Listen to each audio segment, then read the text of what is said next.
আপনারা শুনছেন আধার 48। আমার নাম রিফাত। আমি আমার ঘরের বড় ছেলে। আর বড় ছেলে মানেই অনেক দায়িত্ব। আমার ছোট দুটি বোন আছে। বাবারও এখন অনেক বয়স হয়েছে। তাই না চাইতেও পড়াশোনা না শেষ করেই পাড়ি জমিয়েছিলাম প্রবাসে। বিদেশের মাটিতে 20টি বছর কাটিয়েছে। ছোট বোনেদের বিয়ে, বাবা মার সকল দায়িত্ব। এত দায়িত্ব কাঁধে নেওয়ার পর কখন যে বয়সটা এত বেশি হয়ে গেল টেরই পেলাম না। আমার বয়স এখন 35 বছর। ভেবেছিলাম জীবনে আর কখনো বিয়েই করব না। তবে এবার বাংলাদেশে আসার পর বাবা মা অনেক জোর করতে শুরু করলো। বাবা মা বলল, আমাদের জন্য তুই কত কষ্ট করেছিস, কিন্তু এখন তোর বিয়ে করাটা দরকার। তোরও তো একটা পরিবার হওয়ার দরকার। বাবা মা অনেক জোর করতে শুরু করলো, তাই রাজি হয়ে গেলাম। বাবা মাকে বললাম, ঠিক আছে, তোমরা মেয়ে দেখো, আমি বিয়ে করব।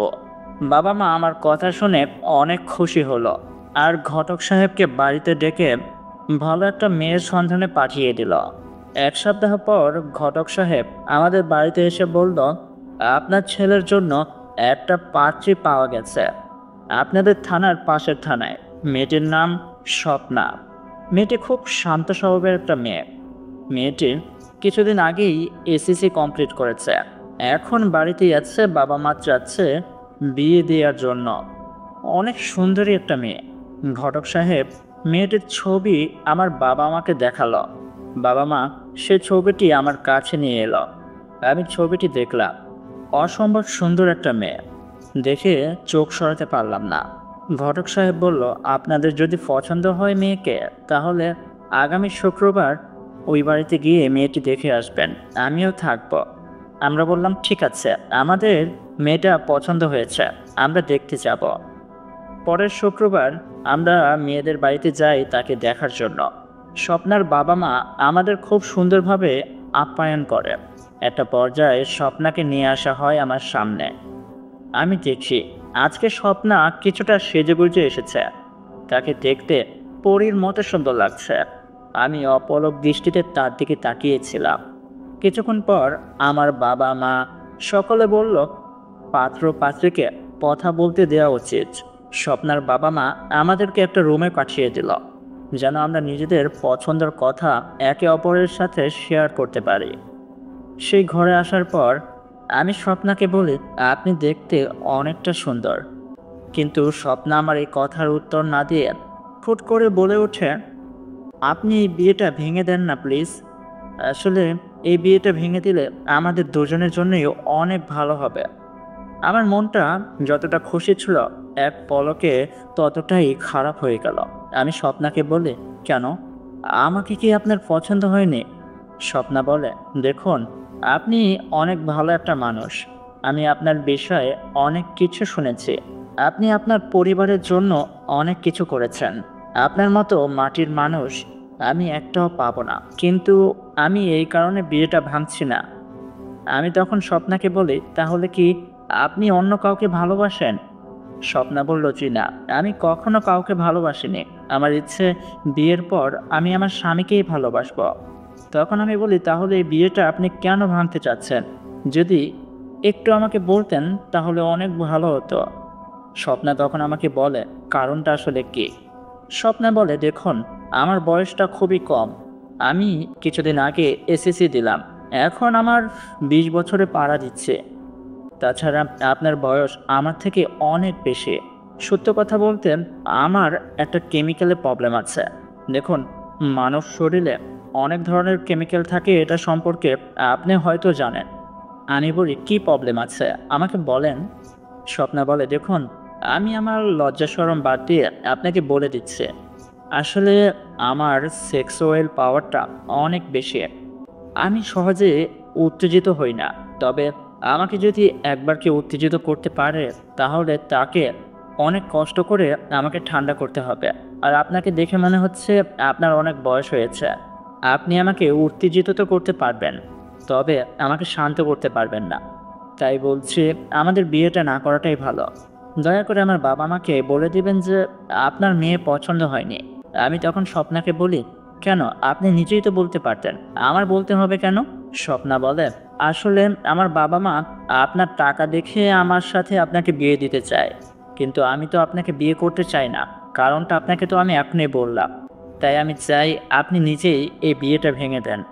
আমি স্বপ্নার এই কথার কোনো উত্তর দেই না। আমি সোজা সেই ঘর থেকে বের হয়ে আসি। মন বলছিল এই বিয়েটা ভেঙে দিতে, কিন্তু হৃদয় বলছিল, স্বপ্নার মতো মেয়ে তুই আর একটাও পাবি না। আমি সবাইকে বলি, স্বপ্নাকে আমার অনেক পছন্দ হয়েছে, আমি তাকেই বিয়ে করব। আমাদের বিয়ের ব্যবস্থা করেন। এই কথা শুনে স্বপ্না আমার দিকে অবাক হয়ে তাকিয়েছিল। আমি জানি সে মনে মনে আমার উপরে অনেক রাগ ছিল, কিন্তু কি করব?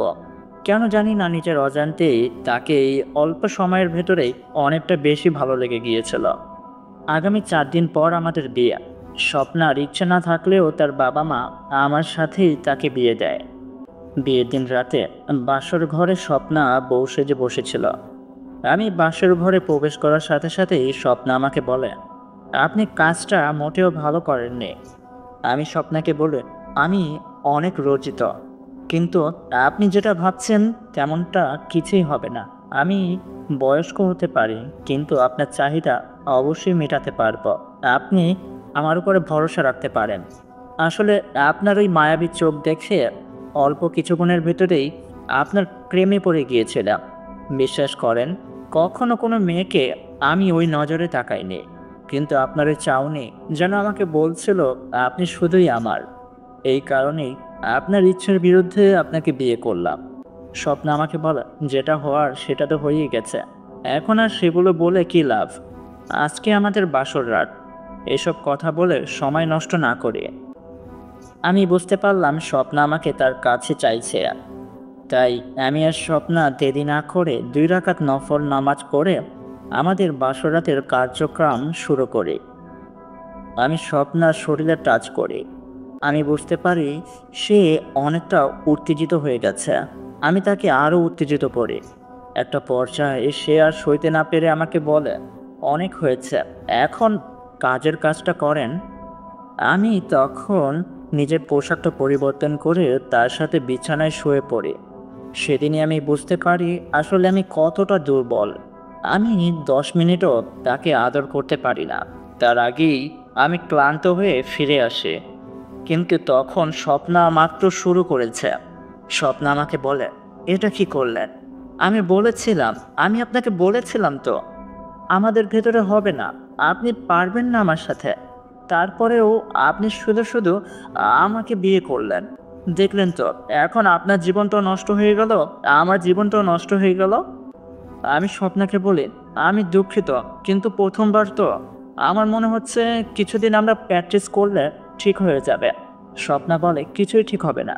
আপনার আমার সম্পর্কে কোনো ধারণা নেই।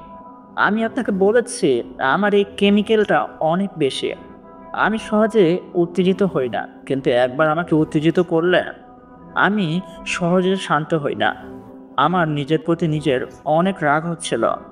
আমি এত দুর্বল, কালই ডক্টরের কাছে যাব। আমি আমার ট্রিটমেন্ট করাবো। তারপরেও স্বপ্নাকে এইভাবে কষ্ট দিতে পারবো না। সেদিন আমি আর স্বপ্না ঘুমিয়ে পড়ি, কিন্তু স্বপ্না সারা রাত ঘুমাতে পারছিল না, কারণ সে এখন অনেক উত্তেজিত হয়েছিল। শেষ রাতে আমি স্বপ্নাকে আবার বলি, আমরা কি আরেকবার ট্রাই করব? স্বপ্না বলে, না, এখন আমি অনেকটা শান্ত হয়ে গেছি, দয়া করে এখন আবার শুরু করবেন না। তাহলে আমি আবার উত্তেজিত হয়ে যাব, আর আপনি আমাকে শান্ত করতে পারবেন না। শুধু শুধু আমাকে কষ্ট দেবেন না, এই বিষয়টা অনেক কষ্টদায়ক। আপনি বুঝতে চাচ্ছেন না কেন? আমি সেদিন আর স্বপ্নাকে বিরক্ত করি না। আমরা ঘুমিয়ে পড়ি। ফজরের কিছুক্ষণ আগে একসাথে উঠে গোসল করে তারপরে ফজরের নামাজ আদায় করি। পরের দিন আমি ডক্টরের কাছে যাই। ডক্টর আমাকে কিছু মেডিসিন দেয় আর কিছু পরামর্শ দেয়। আমি এই পরামর্শ মতো সেদিন রাতেও স্বপ্নের কাছে যাই, কিন্তু সেদিনও আমি অনেক ক্লান্ত হয়ে পড়ি। খুব তাড়াতাড়ি আবার ফিরে আসি, যেটা দেখে স্বপ্না অনেক রাগ হয়ে যায়, কিন্তু সেদিন আর আমার উপরে কোনো চেঁচামেচি করে না। একটা পাশ হয়ে ঘুমিয়ে পড়ে। আমিও আমার মতো করে ঘুমিয়েছিলাম। আমি বুঝতে পারছিলাম স্বপ্না কান্না করছিল। এই কষ্টটা যে কত বেশি একটা নারী বুঝতে পারবে। তার 1 সপ্তাহ এভাবেই কাটে। আমার বাবা মা আমাকে বলে আমরা হজ করতে যেতে চাই। আমার এখন অনেক টাকা হয়েছিল, তাই আমি আমার বাবা মাকে হজের জন্য পাঠিয়ে দেই। এখন বাড়িতে শুধু আমি আর স্বপ্না। বোনেদের বিয়ে হয়ে গেছে, তারা তাদের শ্বশুর বাড়িতে। বাংলাদেশে আসার পর আমি আমাদের গ্রামে অনেক বড় দুইটা মুদি দোকান কিনে ফেলে আর সেই দোকানগুলোই চালাতে শুরু করি। কারণ আমি সিদ্ধান্ত নিয়েছিলাম আমি আর বিদেশে যাব না। আমি ব্যবসার কাজে যাওয়ার সময় স্বপ্ন আমাকে বলতো, আপনি দয়া করে তাড়াতাড়ি ফিরে আসবেন, কারণ আমার বাড়িতে অনেক ভয় লাগে। আমার মনে হয় কেউ একজন আমার আশেপাশে আছে, কেউ আমার উপরে নজর রাখছে। আমি স্বপ্নাকে বলি, এটা তোমার মনের ভুল। এতদিন যাবৎ এই বাড়িতে আছি, কখনো তো আমাদের এমনটা মনে হয়নি। ঠিক আছে, তারপরেও আমি তাড়াতাড়ি ফেরার চেষ্টা করব। সেদিন রাতে আমি আর স্বপ্না ঘুমিয়েছিলাম। মধ্যরাতে আমার ঘুম ভেঙে যায় স্বপ্নার কিছু কথাবার্তার শব্দ শুনে। স্বপ্না বলছিল, আস্তে। হ্যাঁ, এভাবেই। উফ, আস্তে। কি করছো? ছাড়ো। এসব শব্দ শুনে আমার ঘুমটা ভেঙে যায়। আমি দেখি স্বপ্না ঘুমের চোখে এগুলো বলছে। আমি স্বপ্নার ঘুম ভাঙাই। আমি দেখতে পাই স্বপ্না যে জায়গাটা শুয়েছিল তার তরল দিয়ে মেখে গেছে। আমি তখন স্বপ্নাকে বলি, এইগুলো কি? স্বপ্না আমাকে বলে, বিশ্বাস করেন আমি জানি না এটা কিভাবে হলো। আমি তো একটা স্বপ্ন দেখছিলাম, স্বপ্নের মাঝে কেউ আমাকে টাচ করছিল, আমাকে স্পর্শ করছিল, আমার উত্তেজনা বাড়ছিল। তখনই এমনটা হয়ে গেল। আমি দুঃখিত। আমি বুঝতে পারি কি হয়েছে। স্বপ্না একটা বাজে স্বপ্ন দেখেছিল হয়তোবা। আমি তখন স্বপ্নাকে বলি, ঠিক আছে, এটা শুধু একটা স্বপ্ন ছিল। আমি স্বপ্নাকে শান্ত করি, কিন্তু স্বপ্নার মুখে ছিল একটা অদৃশ্য হাসি, যেন অনেকদিন পরে সে মন ভরে কিছু পেয়েছে। সেদিনের মতো আমি আর স্বপ্না ঘুমিয়ে পড়ি। পরের দিন আমি ব্যবসার কাজে ঢাকায় যাব। স্বপ্নাকে বলি, আজকে আমার ফিরতে ফিরতে বিকেল হয়ে যাবে, তুমি আমার জন্য টেনশন করো না, দুপুরে আমি খেতে আসবো না। সেদিন ব্যবসার কিছু জিনিস কেনার জন্য আমি ঢাকায় আসি, কিন্তু খুব তাড়াতাড়ি সেগুলো কিনা হয়ে যায়। যতটা সময় লাগার কথা ছিল ততটা সময় লাগে না। আমি খুব তাড়াতাড়ি বাড়িতে ফিরে আসি। আসার কথা ছিল বিকেলবেলা, কিন্তু আমি দুপুর 2টা বাজেই বাড়িতে ফিরে আসি। আমি বাড়িতে এসে দেখি ঘরের দরজাটা ভেতর থেকে লাগানো। আমার কাছে আরেকটি চাবি ছিল, অন্যথায় আমি ঘরের তালাটা খুলে বাড়ির ভেতরে প্রবেশ করি। কিন্তু আমি দেখতে পাই আমার বেডরুম ভেতর থেকে লাগানো। বেডরুমটা লাগিয়ে স্বপ্না ভেতরে ঘুমিয়ে আছে। আমি আমার শোয়ার ঘরের দরজার কাছে গিয়ে স্বপ্নাকে ডাকি, কিন্তু স্বপ্না শুনছিল না। কিন্তু আমি বাইরে থেকে শুনছিলাম স্বপ্নার চেঁচামেচি। স্বপ্না বলছিল, ওফ, এভাবেই পাগল বানিয়ে ছাড়বে নাকি তুমি আমাকে? আজকে ছেড়ে দাও, কালকে এসো। আজকে হয়ে গেছে, আমার হয়ে গেছে তো। ও, ছেড়ে দাও না। এগুলো আমি শুনছিলাম, আমার মাথায় রক্ত উঠে যায়। স্বপ্না কি তাহলে অন্য কোনো পুরুষের সাথে? না না, কি ভাবছি আমি এগুলো? আমি জোরে জোরে কয়েকবার দরজায় লাথি দেই, কিন্তু স্বপ্না দরজাটা খুলছিল না। একটা পর্যায়ে আমি দরজাটা ভাঙতে সক্ষম হই, কিন্তু ঘরের ভেতর ঢোকার পর আমি পুরোপুরি অবাক হয়ে যাই। আমি যেমনটা ভাবছিলাম তেমনটা কিছুই না। স্বপ্না সাধারণভাবে ঘুমিয়ে আছে, যেন ঘরের ভেতর কিছু হয়নি। স্বপ্নার কাছে গিয়ে আমি তার ঘুম ভাঙাই। সে ঘুম থেকে জেগে ওঠে আর আমাকে বলে, তুমি ফিরে এসেছ। তুমি না বলেছিলে তুমি বিকেলবেলা আসবে? এখন তো মাত্র 2টা বাজে। এইমাত্র লাঞ্চ করে ঘুমাতে আসলাম। আমি তো বুঝতেই পারিনি তুমি এসেছ। এ কি, দরজাটা এভাবে ভাঙলো কে? আমি স্বপ্নকে বলি, আসলে আমি আসার পরে অনেকবার তোমার নাম ধরে ডেকেছিলাম, তুমি দরজাটা খুলছিলে না, আমার টেনশন হচ্ছিল, তাই দরজাটা ভেঙে দিয়েছে। কিন্তু ঘরে ঢোকার পরে দেখি তুমি ঘুমিয়ে আছো। স্বপ্ন আমাকে বলে, কই, আমি তো কিছুই শুনতে পাইনি। তুমি আমার নাম ধরে ডাকলে তো আমি শুনতে পারতাম, কিন্তু আমি তো কিছুই শুনিনি। আমি স্বপ্নাকে বলি, হয়তোবা তুমি গভীর ঘুমে ছিলে, তাই শুনতে পাওনি। এভাবেই আমাদের দিনগুলো কাটছিল, কিন্তু আমিও আস্তে আস্তে বুঝতে পারি ঘরে অন্য কেউ আছে, যার উপস্থিতি আমিও টের পাচ্ছিলাম। আমি বাবাকে ফোন দেই, কিন্তু বাবা ফোনটা ধরে বলে, আমার হজ শেষ হতে আরও 1-1.5 মাস লাগবে। তুই ভালো একটা হুজুর দেখা, যদি কোনো খারাপ জিনিস থাকে তাহলে দূর হয়ে যাবে। আমি কিছুদিন পরে আমার বাড়িতে একটা মিলাদের ব্যবস্থা করি। আমি আমাদের গ্রামের একজন ইমাম সাহেবকে এনে পুরো বাড়িতে একটা মিলাদের আয়োজন করি। কিন্তু মিলাদের 2-3 দিন স্বাভাবিকভাবেই সব কিছু ভালো কাটছিল। 1 সপ্তাহ পর থেকে আবারও আমি কারো উপস্থিতি টের পাচ্ছিলাম। আমার মনে হচ্ছিল কেউ আছে আমার বাড়িতে। একদিন রাতে আমি ঘুমিয়েছিলাম। তখন আমি খুব অদ্ভুত একটা স্বপ্ন দেখি। আমি স্বপ্নের মাঝে দেখছিলাম আমার স্ত্রীর স্বপ্না অন্য আরেকজনকে কিস করছে। তার শরীরে কোনো পোশাক নেই, শুধু একটা শর্ট প্যান্ট পরে আছে। সে তার গলায় ধরে তাকে চুমু দিচ্ছে বারবার পুরো শরীরে। আর সেই লোকটাও আমার স্ত্রীর শরীরে হাত বুলিয়ে দিচ্ছিল। এগুলো দেখে আমি স্বপ্নের মাঝেই চেঁচাচ্ছিলাম, এই তোমরা কি করছো, কি করছো এগুলো? কিন্তু তারা আমার কোনো কথাই শুনছিল না। একটা পর্যায়ে আমি দেখছিলাম সেই লোকটি আমার স্ত্রীকে আমার ঘরের শোয়ার বিছানায় শুইয়ে দিল। তারপরে আদর করতে শুরু করলো। তারা একে অপরের সাথে মিলিত হচ্ছিল। সেই লোকটা আমার স্ত্রীর সাথে সহবাস করছিল। আমি শুধু তাকিয়ে তাকিয়ে দেখছিলাম। আমার স্ত্রী সেই লোকটাকে বলছিল, তোমাকে এতে দরকার, তুমি কোথায় ছিলে? তুমি আমার কাছে প্রতি রাতে এসো। এভাবেই, হ্যাঁ এভাবেই। আমি দূরে দাঁড়িয়ে তাদেরকে আটকানোর অনেক চেষ্টা করছিলাম, কিন্তু আমি বিফল ছিলাম। একটা পর্যায়ে ফজরের আজান আমার কানে ভেসে আসে। আমার স্বপ্নটা ভেঙে যায়। আমি তাকিয়ে দেখি আমার স্ত্রী আমার পাশেই শুয়ে আছে। আমি বুঝতে পারছিলাম না কি হচ্ছে আমার সাথে এগুলো, কেন হচ্ছে এমনটা। আমি সেদিন স্বপ্নাকে না জানিয়ে তার বাবা মার সাথে দেখা করি আর তার বাবার সাথে এই বিষয়ে কথা বলে। আমি তাকে বলি না যে আমি কি ধরনের স্বপ্ন দেখছি। আমি শুধু এতটুকুই বলি যে আপনার মেয়ে স্বপ্না কি বিয়ের আগে কাউকে ভালোবাসতো? তখন স্বপ্নার বাবা বলে, তুমি আমার মেয়ে জামাই বলে বলছি না, কিন্তু স্বপ্না কখনো কাউকে ভালোবাসেনি। তুমি চাইলে আমাদের গ্রামে এই বিষয়ে খোঁজ নিয়ে দেখতে পারো। কেউ আমার মেয়ের নামে মিথ্যে অপবাদ দেবে না, এটা আমার বিশ্বাস। আমার মেয়ে অনেক ভালো। আমি আমার বাড়িতে ফিরে আসি। কি করব বুঝতে পারছিলাম না। দিনে দিনে পাগল হয়ে যাচ্ছিলাম। স্বপ্নাকেও বলতে পারছিলাম না যে তুমি কি আসলেই কারোর সাথে মিলিত হচ্ছ, তুমি কি পরকীয়া করছো। তাহলে স্বপ্না যদি রেপে যায়, কারণ আমার হাতে তো কোনো প্রমাণ ছিল না। আমি একটা পরিকল্পনা করি। আমি ঢাকা থেকে কিছু সিসি ক্যামেরা এনে আমার ঘরের চারিপাশে গোপনভাবে লাগিয়ে দেই, যেন স্বপ্নার চোখে না পড়ে। আমি দূর থেকে দেখতে চাচ্ছিলাম আসলে কোনো পুরুষ মানুষ আমার স্ত্রীর সাথে সহবাস করে কিনা, তারা পরকীয়ার সম্পর্ক রেখেছে কিনা। আমি সিসি ক্যামেরা লাগানোর পর দোকানে বসে আমার ফোনের মাধ্যমে সেগুলো দেখছিলাম। আমি বাড়ি থেকে বের হওয়ার পর কেউ আসে কিনা। কিন্তু আমি 1 সপ্তাহ নাগাদ কিছুই চোখে দেখতে পাই না। সব কিছুই স্বাভাবিক। কিন্তু আমি একটা বিষয় নোটিস করি। যখন আমি লাঞ্চ করে আবারও বাজারে চলে আসি আমার দোকানে, ঠিক তখনই স্বপ্না খাওয়া দাওয়া শেষ করে ঘুমাতে চলে যায়। আমি সিসি ক্যামেরার মাধ্যমে প্রতিদিন দেখতে পাই স্বপ্না যখন ঘুমাতে যায় দুপুরবেলা, তখনই তার পরনের শাড়িটা আপনি আপনি তার বুকের উপর থেকে সরে যায়।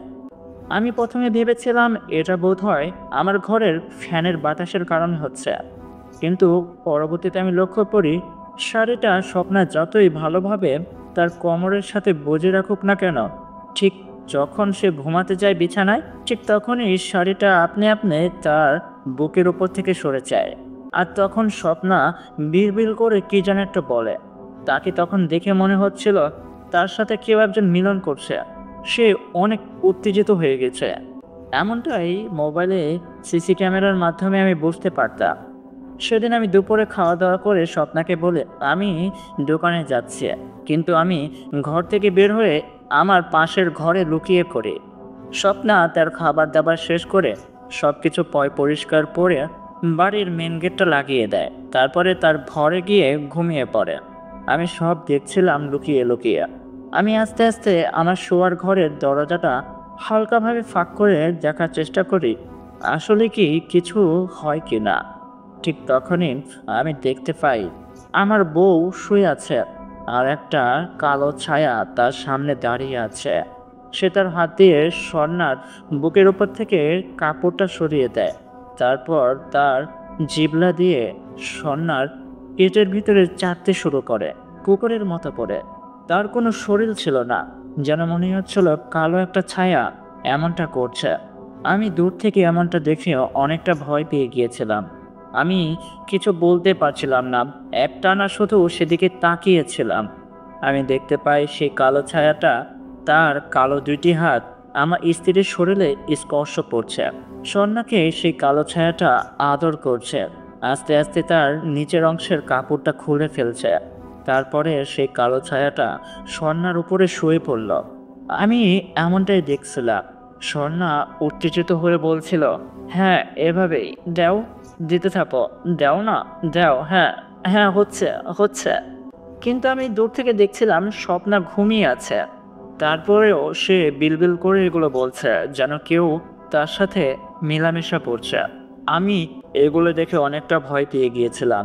কি হচ্ছে এগুলো আমার স্ত্রীর সাথে? আমি তখন নিজের বুকে একটা সাহস জোগাই। তারপরে আল্লাহর নাম নিয়ে ঘরের ভিতর প্রবেশ করি। আমি ঘরের ভিতর প্রবেশ করার সাথে সাথে সেই কালো ছায়াটা সেখান থেকে অদৃশ্য হয়ে যায়। আমি স্বপ্নাকে ঘুম থেকে ডেকে তোলে। স্বপ্না ঘুম থেকে লাফিয়ে ওঠে। আমি স্বপ্নাকে বলি, এগুলো কি? তুমি বিছানা মেখে ফেলেছ। স্বপ্না বলে, এগুলো কি করে হলো? আমি বলি, কি করে হলো মানে? তুমি জানো না? তুমি কি করছিলে? স্বপ্না বলে, বিশ্বাস করেন আমি কিছুই জানি না, শুধু স্বপ্ন দেখছিলাম আপনি আমাকে আদর করছিলেন, আপনি আমার কাছে এসেছেন স্বপ্নের মাঝে, আপনি আমাকে স্পর্শ করছেন, আমার সাথে মেলামেশা করছেন, কিন্তু বাস্তবে এমনটা কি করে হলো আমি বুঝতে পারছিলাম না। আমি স্বপ্নাকে বলি, সব কিছু যা যা আমি দেখেছি, সিসি ক্যামেরা লাগিয়েছে, সব কিছু শুরু থেকে শেষ পর্যন্ত যা যা ঘটেছে সবটা শুনে স্বপ্না অবাক হয়ে আমাকে বলে, কি বলছেন? আমার সাথে এমনটা হচ্ছে? আপনি আমাকে আগে বললেন না কেন? আমি বলি, আমি তো ভেবেছিলাম এটা শুধুই তুমি স্বপ্নের মাঝে করো, কিন্তু আজকে আমি সেই কালো ছায়াটাকে দেখেছি যে তোমাকে আদর করছিল, তোমার পোশাক খুলে ফেলছিল, তোমার উপরে ঝাঁপিয়ে পড়ছিল। স্বপ্ন আমাকে বলে, আপনি যখন আমার সাথে এগুলো দেখছিলেন তখন আমি স্বপ্নের মাঝে দেখছিলাম আপনি আমার কাছে এসেছেন, আর আপনি আমাকে আদর করছেন, আপনি আমার সাথে মেলামেশা করছেন, আপনি ক্লান্ত হচ্ছেন না, বরঞ্চ আমি আপনার সাথে পারছিলাম না, আমি আপনার কাছে হার মেনে গিয়েছিলাম। আমি আপনাকে স্বপ্নের মাঝে বলছিলাম, কি হয়েছে আপনার? আপনি এতক্ষণ যাবৎ কি করে করছেন এইসব? আপনি ছেড়ে দেন, আমার হয়ে গেছে। কিন্তু আপনি বলছিলেন আমার তো হয়নি, এখনো অনেক বাকি আছে। আপনি পাগলের মতো আমার উপরে এগুলো করছিলেন। আমি আপনাকে বাধা দেওয়ার চেষ্টা করছিলাম, কিন্তু আপনি আমার চুলগুলো ধরে এমনটা করছিলেন। আমি শুরুর দিক দিয়ে অনেক মজা পাচ্ছিলাম, কিন্তু শেষের দিক দিয়ে অনেক ভয় পাচ্ছিলাম, কারণ আমার ব্লাডিং হচ্ছিল, আমার রক্তে বেরোচ্ছিল। আমি ভয়ে আপনাকে বলছিলাম, ছেড়ে দেন, ছেড়ে দেন। ঠিক তখনই আপনি আমার ঘুমটা ভেঙে দেন। আমি আর স্বপ্না দুজনেই অনেক ভয় পেয়ে গিয়েছিলাম। আমি স্বপ্নাকে বলি, আজকেই আমি হুজুরের কাছে যাব, আমি হুজুরকে নিয়ে আসব। স্বপ্না বলে, আমার খুব ভয় লাগছে, আপনি আমাকে একা ফেলে যাবেন না, আপনি যাওয়ার পর যদি সে আবার আসে? আমি বলি, কিচ্ছু হবে না, তুমি ভয় পেও না, আমি পাশের বাড়ির ভাবিকে তোমার কাছে পাঠিয়ে দিচ্ছি, সে তোমার কাছে এসে বসবে। আমি হুজুরের সাথে কথা বলে আসছি, আর এটা নিয়ে কি করব সেটা জেনে আসছি। কারণ আমি যতটুকু বুঝলাম এটা একটা অলৌকিক বিষয়, কোনো জিন হয়তোবা এমন করছে, কোনো জিন তোমার সাথে পরকীয়া করার চেষ্টা করছে, কিন্তু আমি এমনটা হতে দেব না। আমি আমাদের গ্রামের ইমাম সাহেবের কাছে যাই আর তাকে সব কিছু খুলে বলি। ইমাম সাহেব সবটা শুনে বলে, একটা জিন একটি মেয়ের সাথে সহবাস করতে পারে, কারণ জিনেদেরও তাই তাই আছে যা যা আমাদের আছে, তাদেরও যৌবন চাহিদা আছে, তারা মানুষের সাথে সহবাস করে বহুকাল আগে থেকে। হয়তোবা তোমার স্ত্রী অনেক বেশি সুন্দর, আর সে জিনটা চায় তোমার স্ত্রীকে ভোগ করতে, প্রতি রাতে তোমার স্ত্রীর সাথে সহবাস করতে, তাই সে এমনটা করছে। আমি তোমাকে দুইটা তাবিজ দিচ্ছি, একটা তাবিজ তুমি তোমার হাতে পরে নাও, আরেকটা তোমার স্ত্রীকে পরিয়ে দাও। আশা করি এমনটা আর হবে না। দুইটি তাবিজ নিয়ে আমার বাড়িতে চলে আসে, আর স্বপ্নার হাতে একটি তাবিজ পরিয়ে দেই। স্বপ্নাকে বলি, আর এমনটা হবে না। সেদিন রাতে আমরা দুজন ঘুমিয়েছিলাম, কিন্তু মাঝরাতে আমাদের দুজনের ঘুম একসাথে ভেঙে যায়। আমরা একটা গোঙানির শব্দ শুনছিলাম, যেন কোনো এক দানব আমাদের খুব কাছে গোঙাচ্ছে। পশুদের মতো করে ঘুমাচ্ছে। আমরা শোয়া থেকে উঠে বসি। ঠিক তখনই আমাদের শোয়ার রুমের দরজাটা আপনি আপনি খুলে যায়। আমরা দেখতে পাই একটা পশুর মতো লোক ঘরে প্রবেশ করলো, যার নিচের অংশটা হচ্ছে একটা ষাঁড় গরুর মতো, দুইটি পা, আর উপরের অংশটা একটা নেকড়ের মতো। তার চোখগুলো আগুনের শিখার মতো জ্বলজ্বল করছে, তার জিহ্বা বেয়ে লালা পড়ছে। তার হাতগুলো মানুষের মতো, কিন্তু সেই হাতে অনেক লম্বা লম্বা পশম দিয়ে ভরা। ঠিক তখনই সেই প্রাণীটি মানুষের মতো কথা বলতে শুরু করে। স্বপ্নাকে সে বলে, তোমার শরীরে অদ্ভুত মায়া আছে জানো, ওই শরীরের ঘ্রাণ, আহ কি যে ঘ্রাণ তোমার শরীরের, আমাকে পাগল করে দেয়। প্রথম যেদিন আমি তোমাকে দেখি, সেদিন তো আমি পুরোপুরি পাগল হয়ে যাই। আসলে যেদিন তোমাদের বিয়ে হয়েছিল, সেদিন আমি এই পথ ধরে যাচ্ছিলাম। বাসর রাতে তোমার স্বামী যখন তোমার কাছে এসেছিল, আর তুমি যখন উত্তেজিত হয়ে চেঁচাচ্ছিলে, ও আরো দেও না, ঠিক তখন আমি তোমার জানালার কাছে দাঁড়িয়ে এইসব দেখছিলাম। কি করে তোমার শরীরে স্পর্শ করছিল তোমার স্বামী, কিভাবে তোমার শরীরের এক একটা পোশাক সে খুলে ফেলছিল। আর তোমার শরীরকে দেখে আমার শরীরের ভেতরে তোমাকে পাওয়ার একটা আকাঙ্ক্ষা জেগে উঠেছিল। মনে হচ্ছিল তোমার স্বামীকে আমি তখনই মেরে ফেলি আর তোমার উপরে ঝাঁপিয়ে পড়ি। কিন্তু আমি এমনটা করতে চাচ্ছিলাম না, কারণ ততক্ষণে তোমার স্বামী যা করার সে শুরু করে দিয়েছিল। প্রথম স্পর্শ সে করতে পেরেছিল, কিন্তু তাতেও আমার কোনো আফসোস ছিল না। আমি চেয়েছিলাম সে করেছে তাতে কি হয়েছে, আমি আবার করব। ওই শরীরের সাথে আমি আবার করব।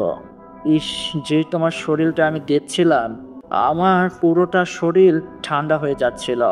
বিয়ের 2 দিন পর যখন তোমার স্বামী দুপুরবেলা তার ব্যবসার কাজের জন্য ঢাকায় চলে যায়, ঠিক তখন আমি তোমার কাছে প্রথম আসি। তার আগে অবশ্য একবার এসেছিলাম স্বপ্নের মাঝে। স্বপ্নের মাঝে তোমার সাথে করছিলাম, কিন্তু আমি তেমনভাবে শিল পাচ্ছিলাম না। স্বপ্নের মাঝে তোমার হয়ে গিয়েছিল, কিন্তু আমার হয়নি।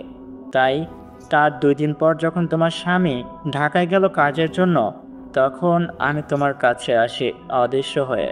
তোমাকে মায়ার মাধ্যমে গভীর ঘুমে ঘুম পাড়িয়ে তোমার সাথে আমি সহবাস করি।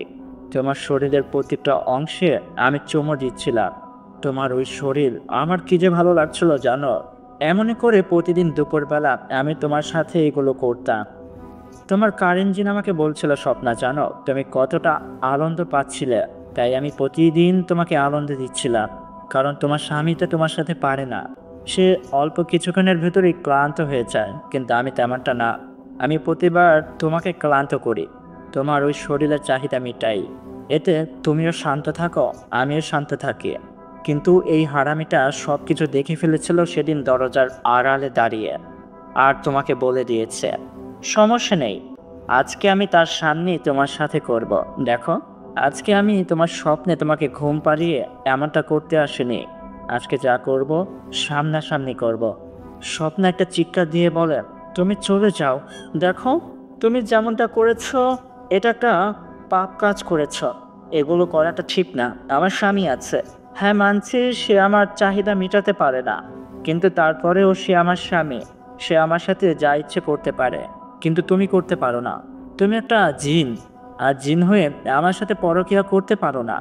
তখন সে জিনটা বলে, আমাকে কে আটকাবে? এতদিন তুমি স্বপ্নের মাঝে নিজে থেকে আমাকে বলছিলে আসো, হ্যাঁ এভাবেই শুরু করো, এইদিকে দাও, ওই পাশে বসিয়ে দাও, কত কি। আর আজকে তুমি বলছো এসব কথা? তুমি চাও বা না চাও, তোমার সাথে আমি এমনটাই করব। তুমি না চাইলেও আমার কিছু করার নেই, আমার তো দিতেই হবে, কারণ আমার শরীরে এখন উত্তেজনা বেড়ে গেছে। তাই বলছি স্বপ্না, তুমি যদি জোর করো তাহলে নিজেই ব্যথা পাবে। তাই বলছি তুমি আমার সাথে স্বপ্নের মাঝে যেমনটা করতে, বাস্তবেও ঠিক তেমনটাই করো। আমি উঠে দাঁড়াই, আমার ভয় কেটে গেছে। আমার খুব রাগ হচ্ছিল, মনে হচ্ছিল ওই জিনটাকে এখানেই মেরে ফেলে আমি তেড়ে যাই তাকে মারার জন্য। কিন্তু সে তো একটা জিন, আর আমি একটা মানুষ।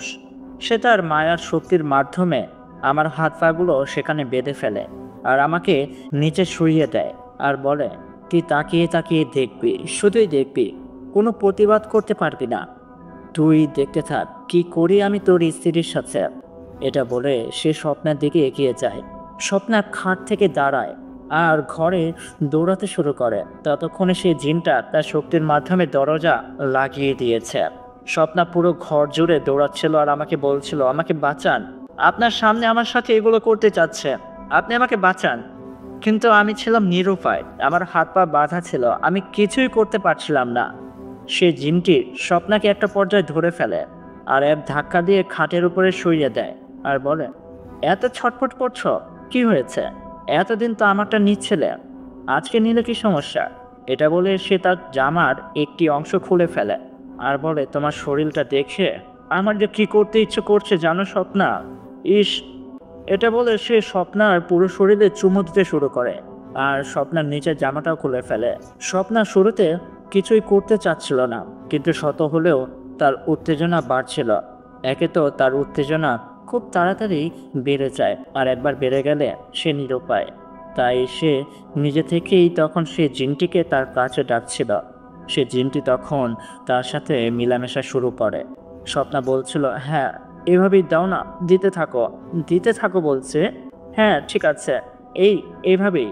হ্যাঁ, আমি যে কি কষ্ট পাচ্ছিলাম, একটা পুরুষের কাছে এর থেকে কষ্টের কিছু আছে বলে আমার জানা নেই। আমি কান্না করছিলাম, কিন্তু আমি আর স্বপ্না দুজনেই ছিলাম নিরুপায়। স্বপ্নার প্রতি আমার রাগ হচ্ছিল না, কারণ সে এখন নিরুপায়। একটা পর্যায়ে সে জিনটা তার সাথে 1 ঘন্টা যাবৎ মেলামেশা করতে থাকে। একটা পর্যায়ে সন্না শান্ত হয়ে যায়, তার উত্তেজনা কমে যায়, তার হয়ে যায়। তখন স্বপ্না বলে, আমার হয়ে গেছে, এখন আমি ব্যথা পাচ্ছি, তুমি সরে যাও, নেমে আসো, নেমে আসো বলছে, নেমে যাও প্লিজ। কিন্তু সে জিনটা বলে, আমার তো হয়নি, তুমি মানব কন্যা, তোমার তাড়াতাড়ি হতে পারে কিন্তু আমার হয়নি।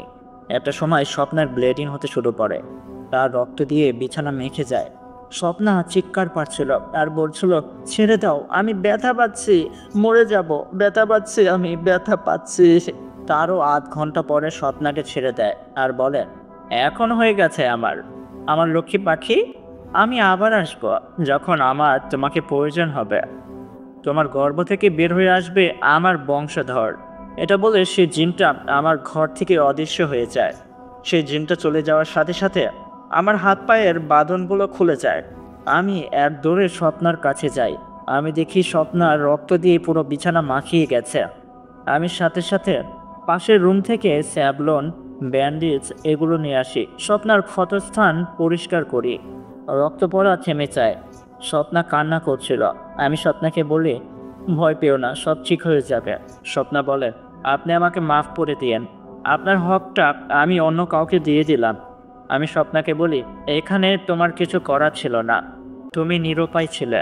কিন্তু আমি একটা বিষয়ে বুঝতে পারছি না, ইমাম সাহেব 2টা তাবিজ দিয়েছিল, আমরা তো এই তাবিজগুলো হাতেই পরে রেখেছিলাম, তারপরেও সে জিনটা কি করে এইসব কিছু করলো?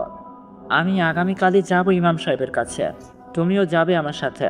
আমি ইমাম সাহেবকে গিয়ে বলবো কেন এমনটা হলো। পরের দিন আমি সন্নাকে নিয়ে ইমাম সাহেবের কাছে আসি। ইমাম সাহেবকে সব কিছু খুলে বলি। ইমাম সাহেব এই বিষয়টা শুনে আমাকে বলে, কি বলছো, এমনটা হওয়ার তো কথা না। দেখি তোমাদের তাবিজগুলো দেখে। ইমাম সাহেব তাবিজগুলো দেখে বলে, এই তাবিজগুলো তো নষ্ট হয়ে গেছে। আমি তখন ইমাম সাহেবকে বলি, কি বলছেন, আমি কিছু বুঝতে পারছি না। ইমাম সাহেব বলে, আসলে তোমার স্ত্রীর সাথে যে জিনটা এইসব কিছু করেছে, সে অনেক বড় একটা খারাপ খবিশ জিন। এই কারণে সে এই তাবিজটা তার শক্তির মাধ্যমে নষ্ট করে ফেলেছে। এই তাবিজের কোনো গুণাগুণ তার উপরে কাজ করেনি, তাই সে তোমাদের কাছে আসতে পেরেছে। বিশ্বাস করো, আমি বুঝতে পারিনি সে জিনটি এত বড় শক্তিশালী হবে। আমি তখন ইমাম সাহেবকে বলি, তাহলে এখন আমরা কি করব? আমার স্ত্রীর সাথে কি সে প্রতি রাত এমনটাই করবে? সে এটাও বলেছে যে আমার স্ত্রীর গর্ভে সে তার সন্তানকে এনে দেবে। ইমাম সাহেব তখন আমাকে বলেন, আমি আমার ওস্তাদের সাথে কথা বলছি, আমি তার কাছে সব কিছু জানাচ্ছি। আমার বিশ্বাস ওস্তাদ এটার কোনো সমাধান খুঁজে বের করবে। ইমাম সাহেব বলেন, আপনারা ভয় পাবেন না, আপনাদের কিছু হবে না। আমি আজই আপনাদেরকে আমার ওস্তাদের কাছে নিয়ে যাব। আমি তখন ইমাম সাহেবকে প্রশ্ন করি, আপনার ওস্তাদের বাড়ি কোথায়? ইমাম সাহেব বলে, আমার ওস্তাদের বাড়ির পাশের গ্রামে, আসুন। এরপর আমি, স্বপ্না আর ইমাম সাহেব মিলে বের হয়ে যাই তার ওস্তাদের বাড়ির উদ্দেশ্যে। 1 ঘন্টা পর আমরা ওস্তাদের বাড়িতে চলে আসি। আমি দেখি অনেকটা জায়গা জুড়ে সেই বাড়িটা। বাড়ির উঠোনে অনেক মানুষের ভিড়। আমি তখন কারণটা জানতে চাই। ইমাম সাহেব বলেন, আমার ওস্তাদ অনেক নামকরা একজন কবিরাজ, যে কিনা মানুষদের চিকিৎসা করে। কাউকে যদি জিন পরি বিরক্ত করে বা ভর করে, সে চিকিৎসা করে। আমার ওস্তাদের সাথে 10টি ভালো জিন আছে, যাদের মাধ্যমেই সে এই কাজগুলো করে থাকে। ইমাম সাহেব আমাদেরকে নিয়ে ওস্তাদের সাথে দেখা করে। ওস্তাদ বলে, তাদেরকে নিয়ে আমার ঘরে গিয়ে বসো, আমি রোগী দেখে আসছি। ইমাম সাহেব তার ওস্তাদের কথা মতো আমাদেরকে নিয়ে একটা ঘরে গিয়ে বসে। কিছুক্ষণ পর ওস্তাদ আমাদের সাথে দেখা করতে আসে। ওস্তাদ ঘরে প্রবেশ করে আমাকে বলে, তোমার নাম কি বাবা? আমি বলি, আমার নাম হচ্ছে রিফাত, আর এটা আমার স্ত্রী, তোর নাম স্বপ্না। আমরা দেখি ওস্তাদ খুবই বয়স্ক একজন ব্যক্তি। চুলগুলো পেকে গেছে, দাড়িটাও পেকে গেছে, একটা লুঙ্গি পরা, সাদা একটা সেন্টু গেঞ্জি পরা। সে তখন আমাদের সামনে এসে বসলো আর বলল, তোমাদের সাথে যা যা ঘটেছে এক এক করে বলো। সর্বপ্রথম রিফাত, তুমি বলো বাবা। আমি তখন ওস্তাদকে সব কিছু খুলে বলি। সবটা শুনে সে বলে, হ্যাঁ বুঝতে পারলাম। এখন মা, স্বপ্না তুমি বলো তো কী কী ঘটেছিল তোমার সাথে? তখন আমার স্ত্রী স্বপ্নাও তার সাথে যা যা ঘটেছে সব কিছু সেই ওস্তাদকে খুলে বলে। তখন ওস্তাদ বলে, তোমরা দুজনেই সব কিছু বললে, কিন্তু এখানে একটা বিষয় তোমার স্ত্রী স্বপ্না লুকাচ্ছে। মা, তুমি যদি সত্যটা না বলো তাহলে কিন্তু আমি তোমাকে সাহায্য করতে পারবো না। আমার স্ত্রী স্বপ্না কিছু বলছিল না, মাথা নিচু করেছিল। আমি কিছুই বুঝতে পারছিলাম না। স্বপ্না হঠাৎ করে মাথাটা নিচু করে ফেললো কেন? সে কিছু বলছে না কেন? আমি স্বপ্নাকে কয়েকবার ডাকি আর বলি, কি হলো? ওস্তাদ তোমার কাছে জানতে চাচ্ছে, তুমি বলছো না কেন? ওস্তাদ তখন আমাকে বলে, রিফাত বাবা, ও বলতে পারবে না, কারণ সেই ভাষাটা এখন ওর মুখে নেই। আমি তোমাকে বলছি সেদিন কি হয়েছিল। শোনো, তোমরা যখন আমার এই বাড়িতে আসো, সাথে সাথেই আমার সাথী জিনেরা সব কিছু বলে দিয়েছে, তোমাদের সাথে কি কি ঘটেছে, কেন সে জিনটা তোমার স্ত্রীর সাথে পরকীয়া করছে, তুমি কি দেখেছ, সব কিছু। আমি বলছি তোমার স্ত্রী তোমার কাছে কি লুকাচ্ছে। তখন ওস্তাদ আমাকে বলে, মনে আছে একদিন তুমি আর তোমার স্ত্রী ঘুমিয়েছিলে, হঠাৎ করে তোমার স্ত্রী বিল বিল করে কিছু একটা বলছিল, তোমার ঘুম ভেঙে যায়, আর তুমি দেখো তোমার স্ত্রী নাপাক পানি দিয়ে বিছানা নষ্ট করে ফেলেছে। তুমি কারণটা জানতে চাইলে তোমার স্ত্রী বলেছিল সে স্বপ্নে দেখেছিল। আমি বলি, হ্যাঁ আমার মনে আছে সেদিনের কথা। ওস্তাদ বলে, তুমি কি লক্ষ্য করোনি তোমার স্ত্রীর মুখে ছিল একটা অদৃশ্য হাসি? সে খুবই আনন্দ পেয়েছিল, যেন সে অনেকদিন পরে কিছু মন ভরে পেয়েছিল। আমি বলি, হ্যাঁ আমি লক্ষ্য করেছিলাম, কিন্তু এ বিষয়ে আমি তাকে কিছু প্রশ্ন করিনি। ওস্তাদ বলে, আসলে সেদিন কি হয়েছিল জানো? সেদিন রাতে তুমি আর তোমার স্ত্রী স্বপ্না যখন ঘুমাও, স্বপ্নের মাঝে তোমার স্ত্রীর কাছে একটা জিন আসে। সে জিনটা অনেক সুন্দর একজন সুদর্শন পুরুষের রূপ ধরে তোমার স্ত্রীর কাছে এসেছিল। তোমার স্ত্রীর স্বপ্নের কাছে এসে সে তাকে বলেছিল, আমি তোমার সাথে মিলন করতে চাই।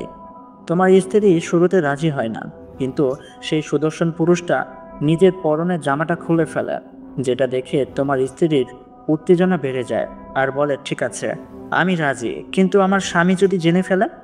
তখন সেই জিনটা বলে, তোমার স্বামী কোনোভাবেই জানতে পারবে না, কারণ এখন আমরা যা করব সবই হচ্ছে তোমার স্বপ্নের মাধ্যমে, কিন্তু তুমি বাস্তবেও আনন্দ পাবে।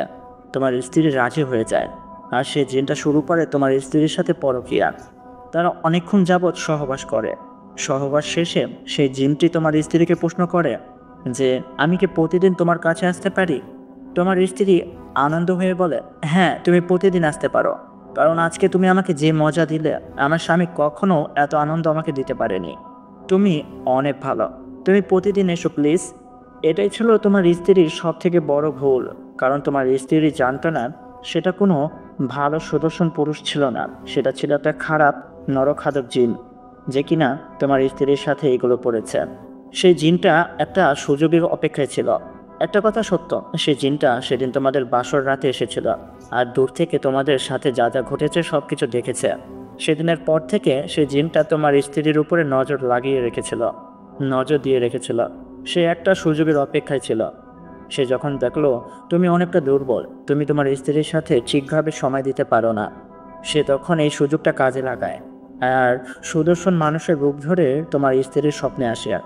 কিন্তু তোমার স্ত্রী স্বপ্ন এই বিষয়টা বুঝতে পারে না, বোকার মতো তাকে আহ্বান করে আর সে তার রাস্তা খুঁজে পায়।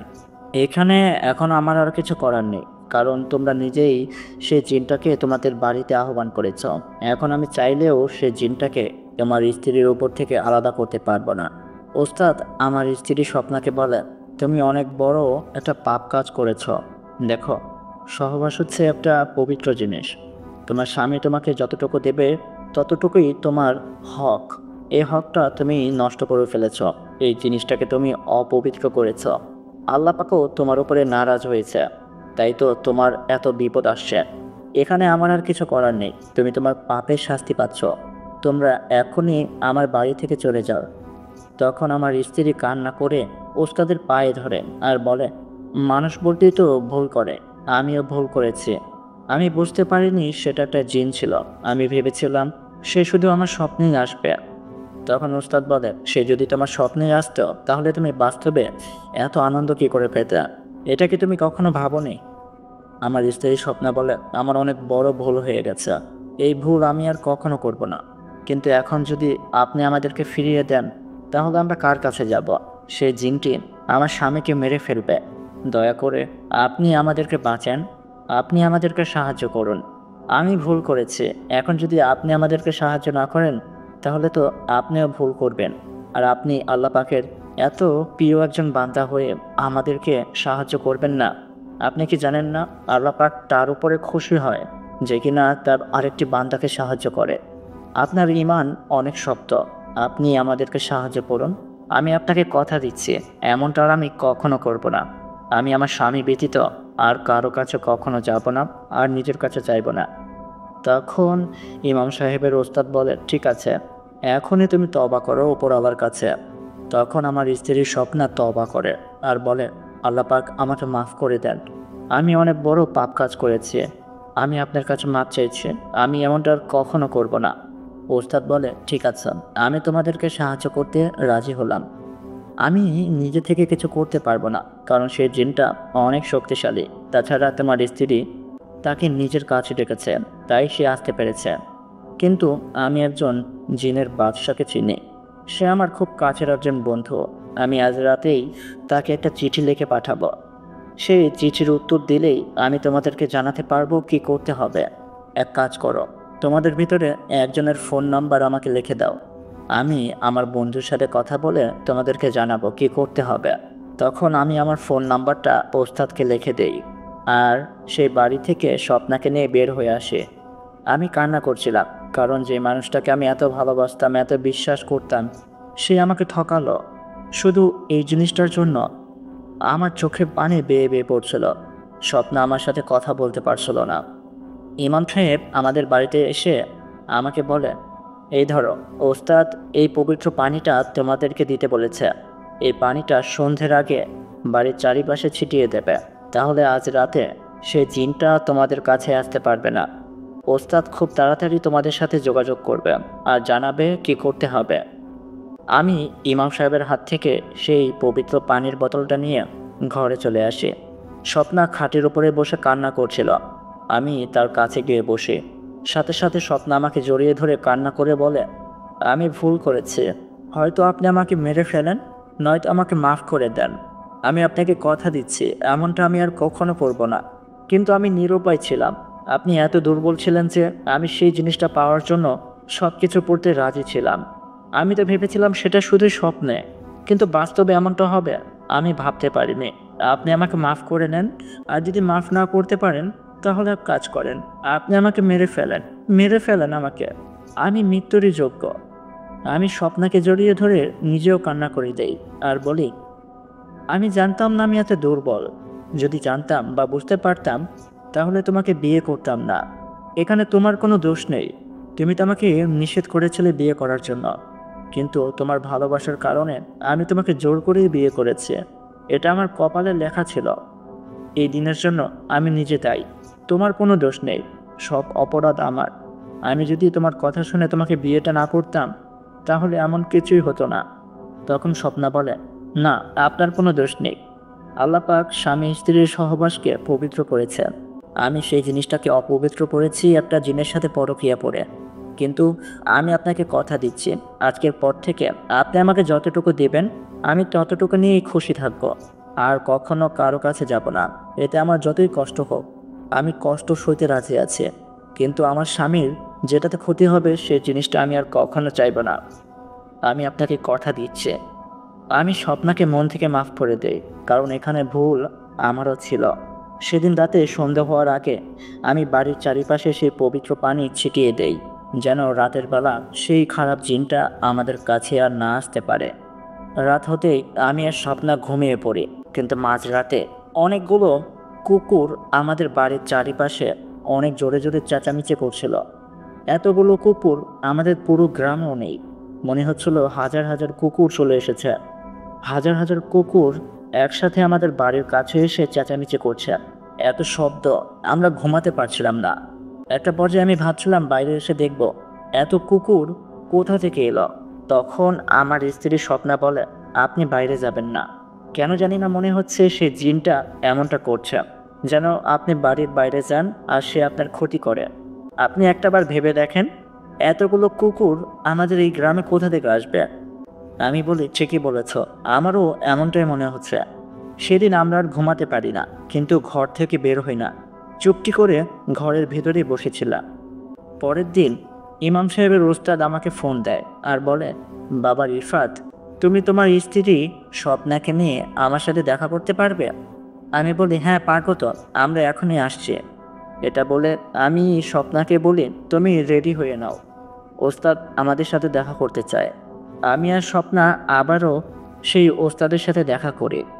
সে আমাদেরকে বলে, আমি গতকাল আমার বন্ধু বাদশাহ জিনকে চিঠি লিখে পাঠিয়েছিলাম। বাদশাহ জিন সেই চিঠির উত্তর দিয়েছে। সে বলেছে আজ রাতে সে তোমাদের বাড়িতে আসবে তোমাদের সাথে দেখা করতে।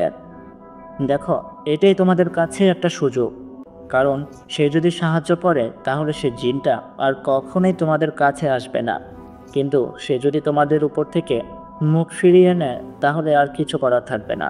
তাই বলছি, সে যখন তোমাদের সাথে দেখা করতে আসবে তোমরা আকুতি মিনতি পড়বে, তার কাছে অনুরোধ করবে, দরকার পড়লে তার পায়ে পড়বে। তারপরে ও যেন সে তোমাদেরকে সাহায্য করে। আজ রাতেই তারা আসবে।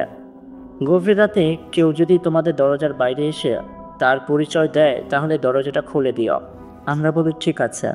এটা বলেন আমি আর স্বপ্না ওস্তাদের কাছ থেকে বিদায় নিয়ে আমাদের বাড়িতে চলে আসি। গভীর রাত পর্যন্ত আমরা জেগেছিলাম। রাত 3টার সময় আমাদের দরজার বাইরে একটা লোক টোকা মারছিল আর বলছিল, আপনারা বের হয়ে আসেন, বাদশাহ আপনাদের সাথে কথা বলতে চায়। আমি তখন দরজা খুলে দেই। আমি দেখতে পাই দরজার বাইরে খুব লম্বা একজন বয়স্ক লোক দাঁড়িয়ে আছে। দাড়িগুলো পেকে গেছে আর মায়াবী একটি হাসি দিয়ে আমাকে বলছে, ভয় পাবেন না, ওই যে বাদশাহ আপনাদের জন্য অপেক্ষা করছেন, আসুন আমার সাথে। আমি আমার স্ত্রী স্বপ্নাকে ঘুম থেকে জাগাই। তারপর সে তার মাথায় ঘোমটা দিয়ে আমার সাথে ঘরের বাইরে আসে। আমরা দেখি আমাদের বাড়ির উঠোনে 6টা সাদা ঘোড়া দাঁড়িয়ে আছে, আর তাদের মাঝখানে একটা সাদা ঘোড়ার গাড়ি। সেই গাড়ির ভিতরেই ছিল বাদশাহ জিন, আর সেই 6টি ঘোড়ার উপরে 6টি লোক বসে আছে। আমি আর স্বপ্না বুঝতে পারি সেই 6জন তারাও জিন, কারণ তাদেরকে দেখতেও খুব অদ্ভুত লাগছিল। তখন আমাদেরকে যে ব্যক্তি ডেকে নিয়ে আসছিল সে বলে, আপনাদের জন্য গাড়ির ভেতরে বাদশাহ অপেক্ষা করছে, যান আপনারা গিয়ে কথা বলে আসেন। তার কথা মতো আমরা সেই ঘোড়ার গাড়ির ভেতরে প্রবেশ করি। ঘোড়ার গাড়ির পর্দা সরাতে আমরা দেখতে পাই একজন বয়স্ক লোক একটি পাশে বসে আছে, খুব দামি একটি পোশাক পরে, মাথায় একটি পাগড়ি। সে হাসি দিয়ে বলে, ভয় পেও না, আসো এইখানে বসো। আমরা তখন তার সামনে গিয়ে বসে। সে বলে, আমি হচ্ছি বাদশাহ জিন, যার কথা তোমাদেরকে তোমাদের ওস্তাদ বলেছিল। আসলে সে আমার খুব কাছের একজন বন্ধু। তার কথাই আমি তোমার সাথে দেখা করতে এসেছি। সে যদি অনুরোধ না করতো তাহলে আমি আসতাম না। এখন বলো তো বাবা, কি হয়েছে, কি বিপদ? আমি তখন সেই বাদশাহ জিনের কাছে সাহায্য চাই আর তাকে সব কিছু খুলে বলি। শুরুতে বাদশাহ জিন অনেকটা রেগে যায় আর আমার স্ত্রী স্বপ্নাকে বলে, তুমি এত বড় পাপ কাজ কি করে করলে? তোমার স্বামীর হক তুমি আরেকজনকে কি করে দিতে পারো? দেখো, সহবাসটা একটা পবিত্র জিনিস। সামান্য একটু বেশি আদর পাওয়ার জন্য তুমি পরকীয়ার আশ্রয় নিলে, তাও আবার একটা জিনের সাথে। এটা তুমি অনেক বড় ভুল করেছো মা। তখন আমার স্ত্রী স্বপ্না কান্না করতে করতে সে বাদশাহ জিনকে বলে, আমি ভুল করেছি। আমি আল্লাহ পাকের কাছে ক্ষমা চাইছি আর আপনার কাছে সাহায্য। দয়া করে আপনি আমাদেরকে সাহায্য করেন। এখন যদি আপনিও আমাদেরকে সাহায্য না করেন, তাহলে আমরা কার কাছে সাহায্য চাইব? আমাদেরকে সেই জিনটা মেরে ফেলবে। আমাকে মেরে ফেলুক, তাতে কোনো দুঃখ নেই, কিন্তু সে আমার স্বামীকেও মেরে ফেলবে। আমি তো ভুল করেছি, এমনটা ভুল আমি আর কখনো করব না। তখন জিনের বাদশা আমাদেরকে বলে, দেখো, এইবারে ভুলের জন্য আমি তোমাদেরকে মাফ করে দিতে পারি, কিন্তু খাস মনে আল্লাহ পাকের কাছে প্রতিদিন রাতে তাহাজ্জুদ পড়ে মাফ চাইও, কারণ ওই পারে যাওয়ার পর উপর আল্লাহ যদি তোমাকে এই কাজের জন্য মাফ না করে, তাহলে তুমি জাহান্নামী হবে। দেখো, একটা স্বামীর অধিকার তার স্ত্রীর উপর, আর তার স্ত্রীর অধিকার তার স্বামীর উপরে। এর ব্যতীত যদি তারা একে অপরকে ধোঁকা দেয় আর অন্য কারোর সাথে পরকীয়ার সম্পর্কে জড়ায়, তাহলে তারা জাহান্নামী হবে। তাই বলছি, উপরওয়ালার কাছে প্রতিদিন তাহাজ্জুদের নামাজ পড়ে মাপ চাইবে। আর তোমরা যদি কথা দিতে পারো এখন থেকে 5 ওয়াক্ত নামাজ করবে, তাহলে আমি তোমাদেরকে সাহায্য করব। আমি আর আমার স্ত্রী তখন জিন বাদশাকে কথা দেই আর বলি, এখন থেকে আমরা 5 ওয়াক্ত নামাজ পড়ব। তারপরেও এই বিপদের হাত থেকে আমাদেরকে বাঁচান। জিনের বাদশা বলে, ঠিক আছে, আসো আমার সাথে বাইরে আসো। আমরা তখন জিনের বাদশার সাথে ঘোড়ার গাড়ির বাইরে নেমে আসি। তখন সে বলে, আমি এখনই সেই জিনটাকে ডাকছি, সে এখানে আসবে। আসার পরে যা শাস্তি দেওয়ার আমি তোমাদের সামনেই দেব। এটা বলে বাদশা জিন সেই খারাপ জিনটার নাম ধরে ডাকে। সেই জিনটার নাম ছিল আফিনুন। সে তার নাম ধরে কয়েকবার ডাকে, আফিনুন, আফিনুন, তুমি কোথায়, দেখা দাও। কিছুক্ষণ পর আমরা লক্ষ্য করি আমাদের বাড়ির পেছন থেকে সেই কালো ছায়াটা বের হয়ে আসে। সে জিনটা, যার রূপ ছিল ষাঁড় গরুর মতো 2টি পা, মাথা নেকড়ের মতো, হাত 2টি মানুষের মতো। সে হাঁটতে হাঁটতে জিন বাদশার কাছে এসে মাথা নত করে মাটিতে বসে পড়ে আর বলে, মহারাজ, আপনি এখানে? তখন জিন বাদশা বলে, আমি কেন এখানে এসেছি সেটা তুমি খুব ভালো করে বুঝতে পারছো। আমি একমাত্র তোমার বাবার কারণে তোমাকে এখনো হত্যা করছি না। তুমি খারাপ হতে পারো, কিন্তু তোমার বাবা অনেক ভালো একটা জিন, তাকে আমি চিনি। এখন তোমার বাবার জন্য তোমাকে আমি শাস্তি দিচ্ছি না, কিন্তু তুমি যা করেছো সেটা শাস্তি পাওয়ার উপযুক্ত। তখন সে জিনটা বলে, এখানে আমার কি দোষ? সে মেয়েটি তার কাছে আমাকে ডেকেছিলাম। তখন জিনের বাদশা বলে, দেখো, সে তোমাকে কেন ডেকেছিল আমি জানি। তুমি একটা সুযোগের আশা ছিলে। তুমি কেন আরেকজনের বাসর ঘরে অদৃশ্য হয়ে নজর রাখবে? এটা কি তুমি ঠিক করেছ? তাছাড়া তুমি সেই মেয়েটির একটা সুযোগে সদ্ব্যবহার করেছ। তুমি মানুষ রূপে তার স্বপ্নে গিয়ে তার সাথে সহবাস করেছ আর তার মুখ দিয়ে বের করেছ তোমার কাছে আসার জন্য অনুমতি। এই কারণেই সে তোমাকে অনুমতি দিয়েছিল, কিন্তু তুমি যা করেছ ভুল করেছ। এখন বলো, তুমি কি এই মেয়েটির ওপর থেকে চলে যাবে, নাকি আমি তোমাকে শাস্তি দিতে বাধ্য হব? তখন সে খারাপ জিনটি বলে, আমি চলে যাব মহারাজ, আমাকে আপনি মারবেন না। তখন মহারাজ বলে, একমাত্র তোমার বাবার জন্য তোমার জীবন ভিক্ষা দিলাম, কারণ তোমার বাবা অনেক ভালো কাজ করেছে। শুধু এই কারণে, নয়তো তোমাকে এখানেই আমি জ্বালিয়ে হত্যা করতাম। যাও, এখান থেকে পালিয়ে যাও, আর কখনো এই পরিবারের দিকে নজর দিবে না। আর আমি যদি শুনতে পাই তুমি এই মেয়েটির কাছে আর একবার আসার চেষ্টা করেছ, তাহলে সেদিন আর তোমার বাবার কথা আমি ভাববো না। সেদিনই হবে তোমার শেষ দিন। বুঝতে পারছো আমি কি করতে পারি? তখন সেই খারাপ জিনটি বলেন, ঠিক আছে, আমি মনে রাখবো, আর কখনোই মেয়েটির কাছে আসবো না।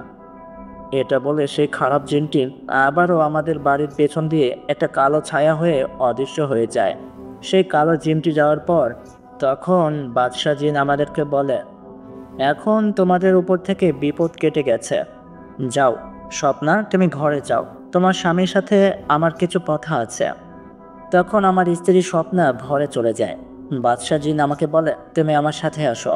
বাদশাহ জিনের সাথে আমি আবারও তার ঘোড়ার গাড়ির ভেতরে প্রবেশ করি। গাড়ির ভিতরে আসার পর বাদশাহ জিন একটা খুব অদ্ভুত দেখতে বাক্স তার হাতে নেয়, আর সেই বাক্সটার ভেতর থেকে একটা ছোট্ট কাচের বোতল আমার হাতে দেয়। আমি সেই বোতলটা হাতে নেই। আমি দেখতে পাই সেই বোতলের ভেতরে সবুজ রঙের কিছু পানি। এই ধরনের পানি আমি এর আগে কখনো দেখিনি। আমি বাদশাহ জিনকে বলি, এটা কি? বাদশাহ জিন বলে, দেখো রিফাত, তুমি অনেক ভালো একটা ছেলে। তুমি ছোট থেকে তোমার বাবা মার জন্য অনেক কিছু করেছ। তুমি জানো এখন তোমার বাবা মা মক্কা শরীফে বসে কি চাইছে? তারা আল্লাহ পাকের কাছে চাইছে যেন তার ছেলের সকল সমস্যা দূর হয়ে যায়। আল্লাহ পাক তোমার বাবা মার দোয়া কবুল করেছে, আর আমার মাধ্যমে সেই সাহায্য পাঠিয়ে দিয়েছে। এই ছোট্ট কাচের বোতলের ভেতরে যে পানিটা রাখা আছে, এই পানিটা তোমার সকল দুর্বলতা কাটিয়ে দেবে। তুমি এখন থেকে তোমার স্ত্রীর কাছে যতবার যাবে, যাওয়ার আগে এখান থেকে কিছুটা পানি তুমি খেয়ে নেবে। দেখবে তোমার স্ত্রী হার মানবে, কিন্তু তুমি আর ক্লান্ত হয়ে হার মানবে না। তুমি আর ফিরে আসবে না। সারা রাত তুমি তোমার স্ত্রীকে আদর করতে পারবে। আর হ্যাঁ, যখন দেখবে এই কাচের বোতলের পানি শেষ হয়ে যাচ্ছে, ঠিক তখনই সাধারণ কিছু পানি এটার সাথে মিশিয়ে নিও। দেখবে আবারও একই রং হয়ে যাবে। এটা কখনো শেষ হবে না। যাও, এটাই তোমার উপহার। তুমি ভালো থেকো। আর মনে রাখো, তুমি আর তোমার স্ত্রী আমাকে কথা দিয়েছো এখন থেকে 5 ওয়াক্ত নামাজ পড়বে। আমি বলি, আমি এখন থেকে 5 ওয়াক্ত নামাজ পড়ব। আমি আপনাকে কথা দিয়েছি, আমি সেই কথা রাখবো। আর আমার স্ত্রীকেও আমি দিনের পথে চালাবো। আমি সেই ঘোড়ার গাড়ির বাইরে চলে আসি। তারপর সেই উঠানে থাকা 6টি সাদা ঘোড়া আর বাদশাহ জিনের সেই ঘোড়ার গাড়িটা আস্তে আস্তে অন্ধকারের দিকে চলতে শুরু করে। আর কিছুক্ষণ পর সেই অন্ধকারের মাঝে মিলিয়ে যায়। আমি ঘরে আসি। সেদিনের মতো স্বপ্নার সাথে আমি ঘুমিয়ে পড়ি। পরের দিন জিন বাদশার কথা মতো আমি স্বপ্নার কাছে যাওয়ার আগে সেই বোতল থেকে কিছুটা পানি খেয়ে ফেলে আমি অনুভব করতে পারি এখন আমার ভিতরে অনেক শক্তি কাজ করছে। আমি স্বপ্নার সাথে সহবাস শুরু করি। আমি যখন আমার স্ত্রীর সাথে সহবাস শুরু করি, আমি ক্লান্ত হচ্ছিলাম না। মনে হচ্ছিল যত করছি ততই আমার ভিতরে শক্তি বাড়ছে। আমার স্ত্রীর সকল উত্তেজনা কমে যায় আর আমাকে বলে, কি হয়েছে তোমার? আজকে এত জোশ কোথা থেকে এলো? কি করে করছো এগুলো? যে জায়গায় তুমি 10 মিনিটের ভিতরে হাঁপিয়ে যাও আর ফিরে যাও, এখন তো 1 ঘন্টা হয়ে আসছে, তারপরেও তুমি আমাকে ছাড়ছো না কেন? কি হয়েছে বলো তো, সত্য করে বলবে। আমি তখন স্বপ্নাকে বলে, দেখো, স্বামী স্ত্রীর মিলনটা হচ্ছে পবিত্র একটা জিনিস।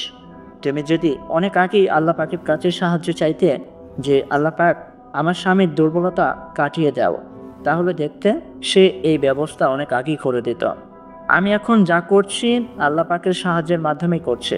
সেদিনের পর থেকে স্বপ্নার কাছে আমি যতবার গিয়েছি, স্বপ্না হার মেনেছে, কিন্তু আমি হার মানিনি। প্রতিবারই আমি স্বপ্নাকে মন ভরে আদর করেছি।